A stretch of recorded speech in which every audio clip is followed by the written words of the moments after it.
Hello student, video में आप सभी का स्वागत है। आज के वीडियो में हम देखेंगे चिट्ठियों की अनूठी दुनिया, इस पाठ का अर्थ। इसके पहले की वीडियो में हमने देखा था इस पाठ का पाठवचन। आज हम देखेंगे इस पाठ में लेखक ने पत्रों के बारे में क्या क्या बातें बताई है। तो पाठ शुरू करने से पहले मैं आपको बताना चाहूँगी कि आपको पता ही होगा कि जैसे ही सवेरा होता है हमें समाचार पत्रों की बहुत ज़्यादा प्रतीक्षा रहती है। क्यों प्रतीक्षा रहती है? क्योंकि उसके द्वारा ही हमें देश दुनिया की सारी खबरें पता चल जाती है। समाचार पत्र पढ़ते ही हमें कहाँ पे क्या हो रहा है इन सारी चीज़ों का पता चल जाता है। लेकिन प्राचीन काल में ऐसा बिल्कुल भी नहीं था। एक स्थान से दूसरे स्थान तक समाचार पहुँचने में कई दिन लग जाते थे। इसका मतलब बहुत दिन लग जाते थे, क्योंकि ट्रांसपोर्ट का कोई भी माध्यम वहाँ पर अवेलेबल नहीं था, उपलब्ध नहीं था। अब यहाँ पे देखिए कि खबरें किस प्रकार प्राप्त होती होगी। बहुत दिन लगते थे ये तो ठीक है, लेकिन एक जगह से दूसरी जगह अगर कुछ खबर देनी हो तो किस तरह से लोग उस खबर को पहुँचाते थे। तो देखिए कि यहाँ पे एक माध्यम होता था कि यात्रियों द्वारा इसका मतलब अगर मेरे गांव में कुछ मेहमान आए हैं दूसरे गांव के, और उस गांव में मेरे कोई रिलेटिव्स रहते हैं, तो मैं उन मेहमानों के द्वारा उन रिलेटिव्स को तक मैसेज पहुंचा दूंगी। तो ये यात्रियों के द्वारा एक स्थान से दूसरे स्थान तक समाचार पहुंचाया जाता था। और यदि कहीं विशेष घटना घट जाती थी तो उसका समाचार जो संदेशवाहक होते थे उनके द्वारा दिया जाता था। संदेशवाहक किसके लिए काम करते थे?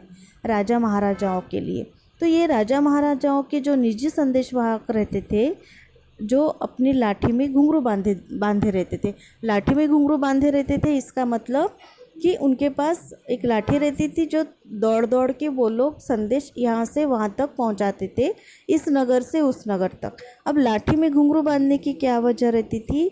ताकि वो दौड़ के जब संदेश, क्योंकि वो संदेश बहुत अर्जेंट रहता था, तो वो संदेश जल्दी से जल्दी दूसरे नगर तक पहुँचे या दूसरे राजा तक पहुँचने के लिए वो दौड़कर जाते थे। तो लाठी में घुंघरू की आवाज़ से क्या होता था, रास्ते में जो लोग रहते थे या रास्ते में अगर भीड़ रहती थी तो उन घुंघरू की आवाज़ों को सुनकर या उस घुंघरू की आवाज़ सुनकर लोग जो है वो भीड़ कम कर देते थे या रास्ते से हट जाते थे, और उस संदेशवाहक को वो रास्ता देते थे जाने के लिए।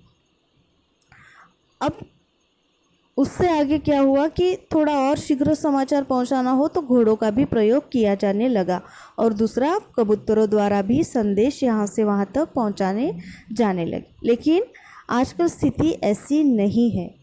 आज आपको पता ही होगा कि आज बात करने के लिए, समाचार देने के लिए या कोई घटना का वर्णन करने के लिए कई सारे माध्यम हमारे पास उपलब्ध है। कोई भी कहीं पे भी घटना घटती है तो लोग उसकी तुरंत जानकारी हमें दे देते हैं या हमें पता चल जाता है। अब यहाँ पे लेखक ने यही बातें बताई है यहाँ पे कि इस पाठ के जो लेखक है उनका नाम है अरविंद सिंह। तो इस पाठ में चिट्ठियों का जो सफ़र है उसके बारे में लेखक ने ढेर सारी बातें कही है। तो आपको पता ही होगा कि पहले के ज़माने में क्या क्या होता था, लेकिन अब हम क्या करते हैं, हमारे पास क्या आया है, मोबाइल आया है, फ़ोन की सुविधा आ गई है, तो उसके ही द्वारा हम सारी बातें कर लेते हैं।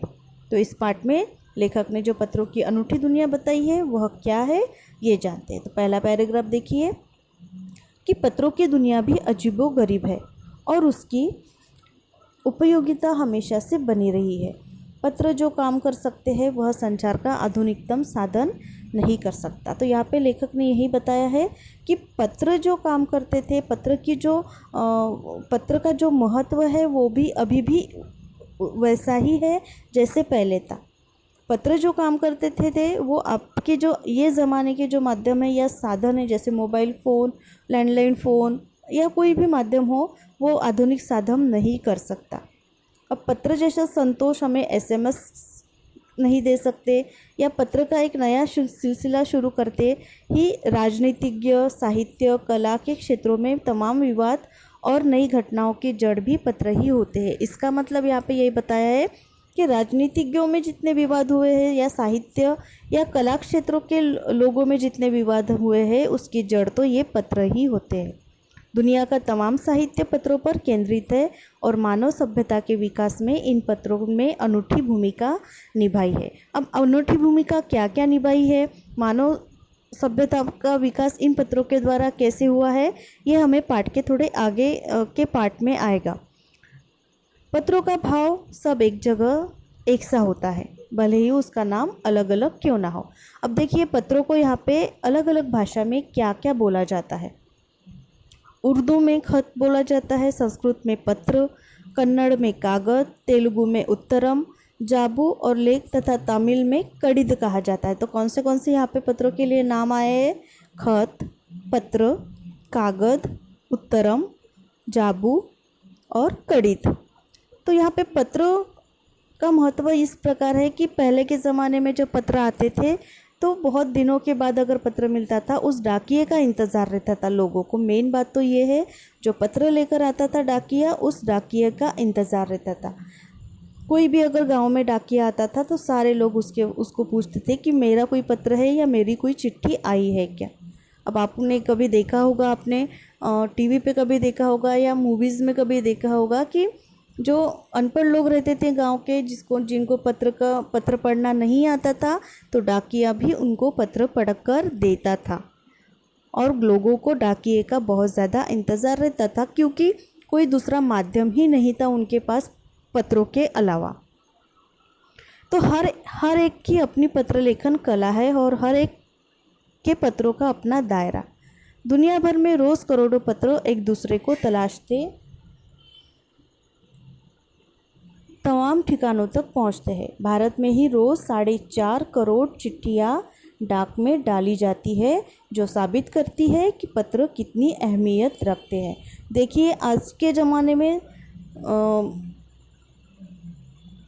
कनेक्ट रहने के लिए या संबंध रखने के लिए बहुत सारे माध्यम आए हैं। एक दूसरे के साथ संबंध रखने के लिए या एक दूसरे के साथ बातें करने के लिए बहुत सारे अच्छे माध्यम आए हैं, लेकिन पत्रों का महत्व आज भी उतना ही है। तो यहाँ पे लेखक ने बताया ही है। जो लाइन में पढ़ रही हूँ उस लाइन को आप अंडरलाइन कीजिए। तो भारत में ही रोज़ 4.5 करोड़ चिट्ठियाँ डाक में डाली जाती है। इसका मतलब देखिए 4.5 करोड़ चिट्ठियाँ रोज़ डाक में आती है, इसका मतलब पत्र की कितनी अहमियत है। आगे देखिए, पंडित जवाहरलाल नेहरू ने सन 1953 में सही ही कहा था, हजारों सालों तक संचार का साधन केवल हरकारे, रनर्स या फिर तेज़ घोड़े रहे हैं। उसके बाद पहिए आए, पर रेलवे और तार से भारी बदलाव आया। तार ने रेलों से भी तेज़ गति से संवाद पहुंचाने का सिलसिला शुरू किया। अब टेलीफोन, वायरलेस और आगे रेडार दुनिया बदल रहा है। तो यहाँ पे देखिए लेखक कहते हैं कि पंडित जवाहरलाल नेहरू जी ने सन 1953 में क्या कहा था कि हज़ारों सालों तक संचार का साधन केवल कौन कौन करते आ रहे थे? रनर्स, हरकारे। रनर्स इसका मतलब जैसे मैंने आपको एग्जांपल बताया कि जो संदेशवाहक होते हैं ना, उन्हें रनर्स कहा जाता है। तो पहले वो करते थे, उसके बाद घोड़े आए और उसके बाद पहिए आए। पहिए आई इसका मतलब गाड़ियाँ आई, पत्रों को गाड़ियाँ इधर से उधर ले जाने लगी। और उसके बाद रेलवे और उसके बाद तार। अब तार क्या होता है? तार वो होता है जो जल्दी से जल्दी संदेश पहुंचा दे।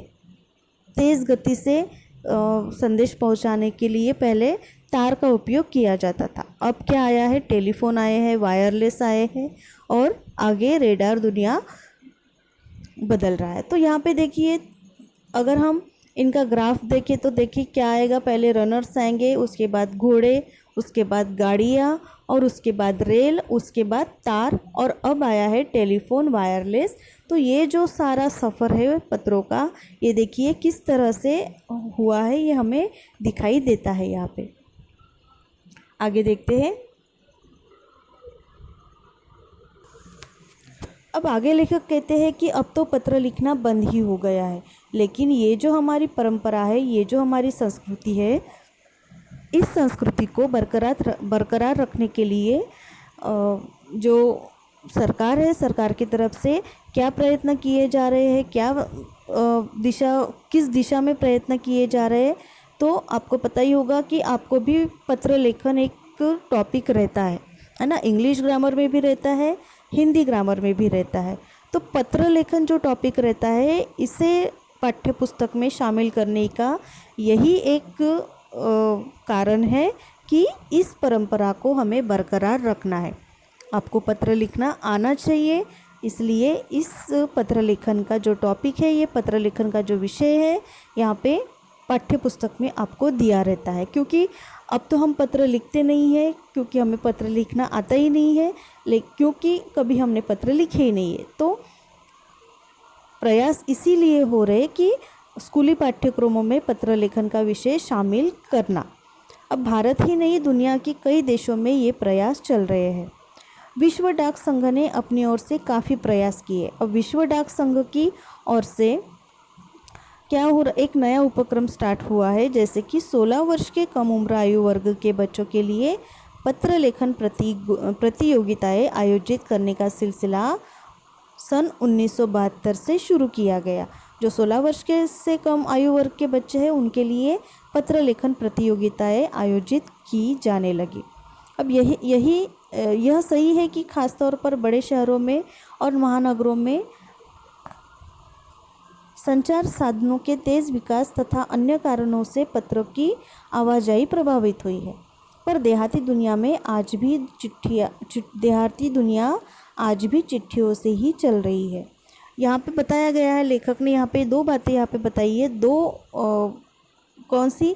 एक तो ये है कि शहरी जो भाग होते हैं, जो शहर होते हैं, वहाँ पे पत्रों का इतना महत्व नहीं माना जाता, क्योंकि उनके पास बहुत सारे साधन होते हैं, तेज़ गति से चलने वाले साधन होते हैं, जो तेज़ी से एक खबर यहाँ से वहाँ पहुँचा सकते हैं। लेकिन लेखक यहाँ पे कहते हैं कि जो गांव है, जो देहाती दुनिया है, वो आज भी चिट्ठियों पर ही चल रही है।